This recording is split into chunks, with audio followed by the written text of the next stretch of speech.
오늘은 에레미야 37장의 말씀을 보도록 하겠습니다. 이 37장의 내용은 북쪽의 바벨론의 느부갓네살 왕이 남유다를 침공해 들어온 그 당시에 선지자 에레미야를 통해서 하나님께서 남유다를 경고하는 경고의 메시지의 내용인데요.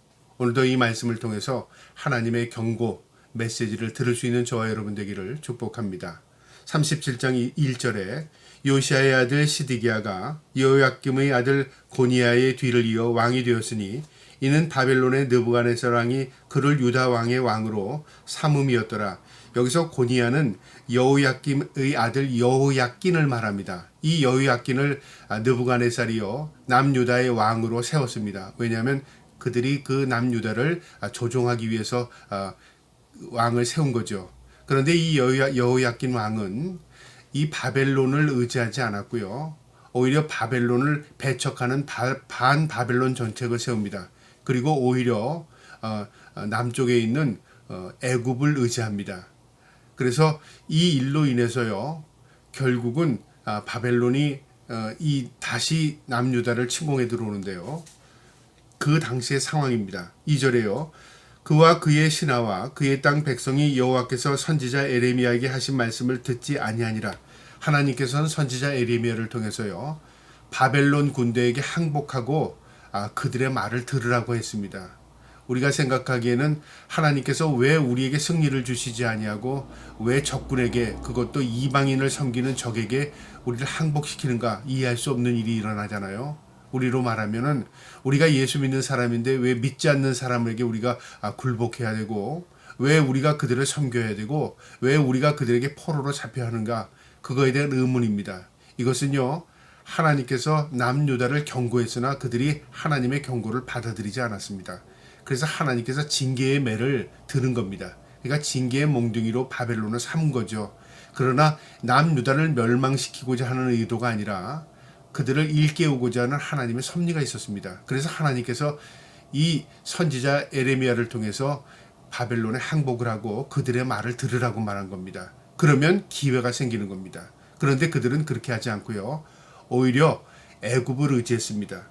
3절에요. 시드기야 왕이 셀레미야의 아들 여호갈과 마세야의 아들 제사장 스바냐를 선지자 에레미야에게 보내 청하되 너는 우리를 위하여 우리 하나님 여호와께 기도하라 하였으니, 이제 이 여호야낀 왕이 선지자 에레미야에게 사람을 보내서요 우리를 위해서 하나님께 기도하랍니다. 이건 믿음의 기도가 아니라 무엇을 의미하냐면요, 하나님을 조종하려고 하는 거죠. 하나님께서 바벨론에게 항복하라고 했더니 이제 거꾸로 왕이 선지자에게 기도하라, 하나님의 마음을 바꾸고 하나님께서 우리를 구원하고 그리고 바벨론 군대가 물러갈 수 있도록 기도하라고 한 겁니다. 우리가 때로는 이런 기도를 할 때가 있어요. 하나님을 조종하려고 하는 기도, 그리고 내 뜻을 이루려고 하는 기도. 여러분, 우리의 기도를 가만 한번 생각해 보십시오. 우리가 하나님의 뜻에 순복하는 기도를 하고 있는지, 하나님의 뜻을 거슬리는 기도를 하고 있는지, 우리의 뜻을 성찰하려고 하는 기도인지, 아니면 하나님의 뜻에 순복하려고 하는 기도인지, 우리가 그것을 분별하지 않으면 내 생각대로, 내 뜻대로 하나님을 조종할 때가 있다는 거죠. 이것은 반역입니다. 지금 이 여호야낀이 선지자 에레미야에게 기도하라는 의미는 무엇이냐면 자기들의 뜻을 관찰하기 위해서 하나님의 마음을 조종하려고 한 겁니다. 4절에요. 그때 에레미야가 갇히지 아니하였으므로 백성 가운데 출입하는 중이었더라. 이 당시에 에레미야는요 자유의 몸이었습니다. 그래서 누구에게나 하나님의 말씀을 전달했고요, 왕에게까지도 하나님의 말씀을 또한 대언했습니다. 5절에요. 바로의 군대가 애굽에서 나오매 예루살렘을 에워쌌던 갈대아인이 그 소문을 듣고 예루살렘에서 떠나더라. 이제 그들이 애굽의 구원병을 요청했는데요. 애굽의 군대가 잠시 이 이스라엘 돕기 위해서 지원군이 옵니다. 그 소식을 들은 이 바벨론 군대가요 잠시 동안 에워싼 이 예루살렘 성을 풀어주고 다시 철수합니다. 그러니까 이것이 문제가 해결됐다고 착각하는 거죠. 우리가 때로는 어떤 기도를 통해서요 잠시 그 문제가 해결되는 듯하면 이게 하나님의 응답이라고 착각할 때가 있어요. 하나님의 응답이라는 것은요 우리의 뜻대로 되는 게 아니라 하나님의 뜻을, 하나님의 방법대로 이루어질 때 하나님의 뜻이 이루어지는 것입니다. 기도가 응답되는 겁니다. 내 뜻대로 마옵시고 아버지 뜻대로 하옵소서 하는 우리 주님의 기도처럼 우리가 하나님 앞에 복종하고 하나님의 말씀에 순종하는 것이 기도의 응답이지 내 뜻을 이루려고 하는 게 하나님의 응답은 아닙니다. 그런데 이들은 착각한 거죠. 바벨론 군대가 잠시 철수하니까 우리 기도가 응답됐다고 착각한 겁니다. 6절에요. 여호와의 말씀이 선지자 에레미야에게 임하여 이르시되 이스라엘의 하나님 여호와께서 이와 같이 말씀하시느니라. 너희를 보내어 내게 구하게 한 유다의 왕에게 아뢰라. 너희를 도우려고 나왔던 바로의 군대는 자기 땅 애굽으로 돌아가겠고 갈대아인이 다시 와서 이 성을 쳐서 빼앗아 불사르리라. 너희가 지금 눈으로 보는 것은 바벨론 군대가 철수하고 애굽이 너희를 도우니까 문제가 해결된 것으로 착각하는데 잠시 후에는 이 애굽의 군대가 다시 철수하게 되고 바벨론 군대가 다시 들어와서 이 성을 무자비하게 불사를 것이다 그 말이죠. 그러니까 너희가 눈으로 보이는 지금 현상이 이것이 결과가 아니라 너희가 회개하지 않음으로 문제가 해결된 것이 아니고 너희가 회개하지 않음으로 그 징계가 너에게 다시 임하게 될 것이다. 그것을 이 에레미야 선지자가 경고한 겁니다. 9절에요. 여호와께서 이같이 말씀하시느니라. 너희는 스스로 속여 말하기를 갈대아인이 반드시 우리를 떠나리라 하지 말라. 그들이 떠나지 아니하리라.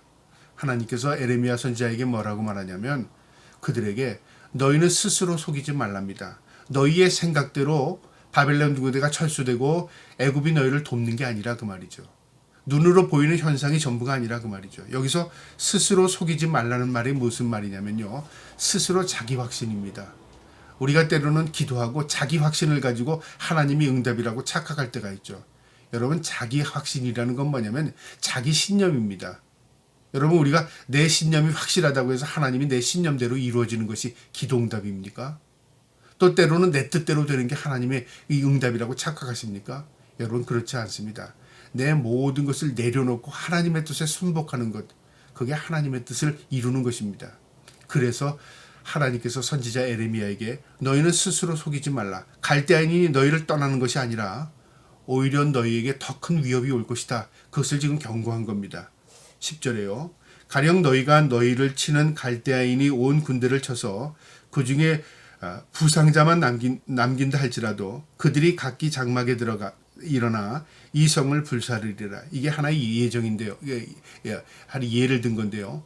너희가 군사력으로 애굽과 또 합해서 바벨론 군대를 무찌르고 바벨론 군대의 전투력을 완전히 상실시켰을지라도 전쟁할 수 없게 만들지라도 그게 끝이 아니라 그 말이죠. 하나님의 심판의 메시지는 남아있다 그 말이죠. 그들이 일어나서 이 성을 불사른답니다. 너희가 전쟁의 군사력으로 바벨론 군대를 몰아낼지라도 하나님의 징계는 남아있다 그 말이죠. 그래서 바벨론 군대가 다 전투력을 상실할지라도 너희 성은 불사름을 당해 그 말이죠. 너희의 심판이 거둬주는 게 아니야 그 말이죠. 여러분 이 말의 경고의 메시지는요. 우리가 눈으로 보이는 문제가 다 소멸되고 다 끝났다고 해서 하나님의 경고, 하나님의 심판이 거둬진 게 아닙니다. 내가 내 뜻대로 되어진다고 해서 하나님께서 우리의 징계를 거두시는 게 아니라 그 말이죠. 우리에게 있어서야 회개가 없이는 하나님의 징계가 거둬지지 않습니다. 우리가 하나님 앞에 회개하는 것입니다. 하나님께 돌아가는 것입니다. 그래야 문제가 해결되는 것입니다. 그래서 하나님께서 너희의 생각대로 될지라도 그것이 끝이 아니라 이 성은 불사름을 당하게 될 것이다. 그걸 경고한 겁니다. 11절에요. 갈대아인의 군대가 바로의 군대를 두려워하여 예루살렘에서 떠나매 에레미야가 베냐민 땅에서 백성 가운데 분깃을 가지려고 예루살렘을 떠나 그리로 가려고 하여 이제 문제가 수습된 것 같아 사람들이 이제 평온을 되찾은 겁니다. 바벨론 군대는 철수하게 되고 애국 군대의 도움으로 인해서 성은 다시 다 해방된 거죠. 이 시기에 에레미야가 고향 땅에 방문할 일이 생겼어요. 자신의 집안의 분깃 문제로 그가 고향에 가게 된 겁니다. 베냐민 땅이죠. 자, 그런데 여기서 문제가 발생합니다. 13절에요. 베냐민 문에 이른즉 하나냐의 손자요 셀라마의 아들인 이랴야라 이름하는 문지기 우두머리가 선지자 에레미야를 붙잡아 이르되 내가 갈대아인에게 항복하려 하는도다. 베냐민 땅으로 들어가는데요. 그 입구에 이 문지기 우두머리가요. 에레미야를 사로잡은 겁니다. 그러면서 넌 첩자지 그렇게 한 거죠. 간첩죄를 뒤집어 씌우는 겁니다. 그러니까 누구의 조종을 받은 거죠. 그러니까 권력 있는 자의 조종을 받아서요. 이 에레미야를 그대로 놔둬서는 문제가 해결되지 않겠다. 그래서 에레미야를 잡아들이려고 한 겁니다. 거짓 누명을 쓰이는 겁니다. 너 첩자지, 너 간첩이지 그런 거죠. 그래서 붙들린 겁니다. 14절에요. 에레미야가 이르되 거짓이다. 나는 갈대아인에게 항복하려 하지 아니하노라. 이라야가 듣지 아니하고 에레미야를 잡아 고관들에게 끌어가매. 분명히 자신의 그 의도를 밝혔습니다. 나는 거짓하지 않았다. 나는 첩자가 아니다. 나는 항복하려고 한 것 없다. 그렇게 말하니까요. 그 말을 듣지도 않고 이 문지기 이 우두머리였던 이라야가 그를 붙들어서 고관들에게 그를 넘긴 겁니다. 그러니까 이 문맥으로 보면 고관들의 조종을 받은 이 문지기가요. 에레미야를 사로잡아서 에레미야를 구금시켜서 넘겨버린 거죠. 15절에요. 고관들이 노여하여 에레미야를 때려서 서기관 요나단의 집에 가두었으니 이는 그들이 이 집을 옥으로 삼았습니다. 이제 이 관리였던 요나단이라는 사람의 집에 이 에레미야를 구금시킨 겁니다. 그리고 이제 왕에게 연락하는 거죠. 우리가 그를 잡았습니다. 꼼짝없이 잡았습니다. 가만 놔두면 안 됩니다. 그렇게 지금 움직이는 겁니다. 16절에요. 에레미야가 뚜껑 씌운 웅덩이에 들어간 지 여러 날임에 시드기야 왕이 사람을 보내어 그를 이끌어내고 왕궁에서 그에게 비밀리 물어 이르되 여호와께로부터 받은 말씀이 있느냐? 에레미야가 대답하여 있나이다. 또 이르되 왕이 바벨론 왕의 손에 넘겨지리이다. 이 남유다의 왕이었던 시드기야가요. 이 소식을 듣고 에레미야를 자기 앞으로 부릅니다. 에레미야에게 묻습니다. 너 하나님께 또 지시받은 거 있어? 그리고 지금 이 상황이 어떻게 되는 상황이야? 이걸 물은 겁니다. 하나님께 지시받은 거 있다. 그리고 하나님의 말씀이 있다. 그렇게 말한 겁니다. 18절에요. 에레미야가 다시 시드기야 왕에게 이르되 내가 왕에게나 왕의 신하에게나 이 백성에게 무슨 죄를 범하였기에 나를 옥에 가두었습니까? 내가 무슨 죄가 있기에 나를 이렇게 구금시킵니까? 먼저 왕에게 그 이야기를 한 이후에요. 19절에 바벨론의 왕이 와서 왕과 이 땅을 치지 아니하리라고 예언한 왕의 선지자들이 이제 어디 있나이까?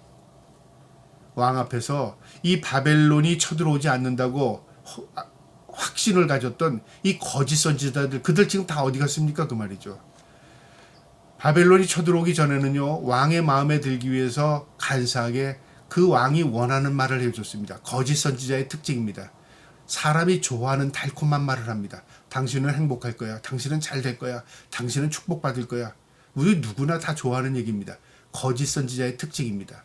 내가 좋아하는 말을 하는 것이죠. 그러나 상황이 벌어지고 나면 온데간데 싹 없어집니다. 내가 언제 그랬어? 그리고 그들은 흔적도 없이 사라져버린 겁니다. 에레미야가 지금 그것을 지적하는 겁니다. 왕이요, 당신에게 좋은 얘기만 했고 바벨론 군대가 쳐들어오지 않는다고 얘기했던 그 거짓 선지자들 다 어디 갔습니까? 그 말이죠. 20절에요.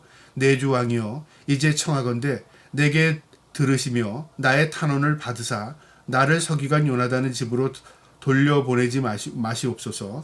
내가 거기서 죽을까 두려워하나이다. 나를 다시 구금시키지 말라 그 말이죠. 마지막 21절에요. 이에 시드기야 왕이 명령하여 에레미야를 감옥들에 두고 떡만 드는 자의 거리에서 매일 떡 한 개씩을 그에게 주게 하며 성문의 떡이 떨어질 때까지 이르니라. 에레미야가 감옥들에 머무니라.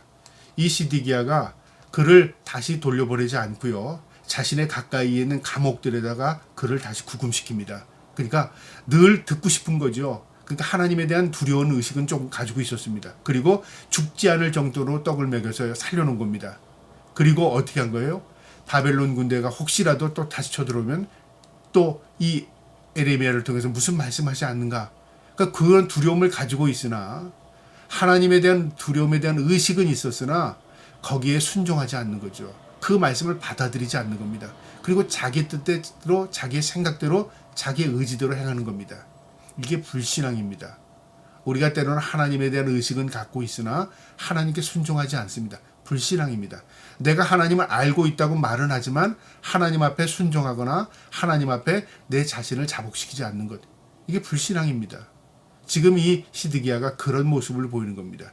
에레미야는요, 이제 왕의 뜰에 갇혀서 이제 하나님의 계시를 기다리는 그런 상황이 된 겁니다. 여러분, 오늘 이 말씀에서 우리가 깨달을 수 있는 것은요, 하나님께서 우리에게 경고할 때 그 말씀을 받아들이는 게 은혜요, 은총입니다. 그러나 그것을요, 자기의 뜻을 관철시키기 위해서 거북스러운 것은 배제하고 내가 좋게 이루어지는 것만 하나님의 뜻이라고 착각하는 것은요, 불신앙입니다. 이 시드기야처럼 그 당시에 남유다 이스라엘 민족처럼요, 우리도 이런 어리석음을 범치 않고 늘 하나님의 말씀에 귀를 기울이고 하나님의 말씀에 순종하며 살 수 있는 저와 여러분 되기를 주님의 이름으로 축복합니다. 아멘.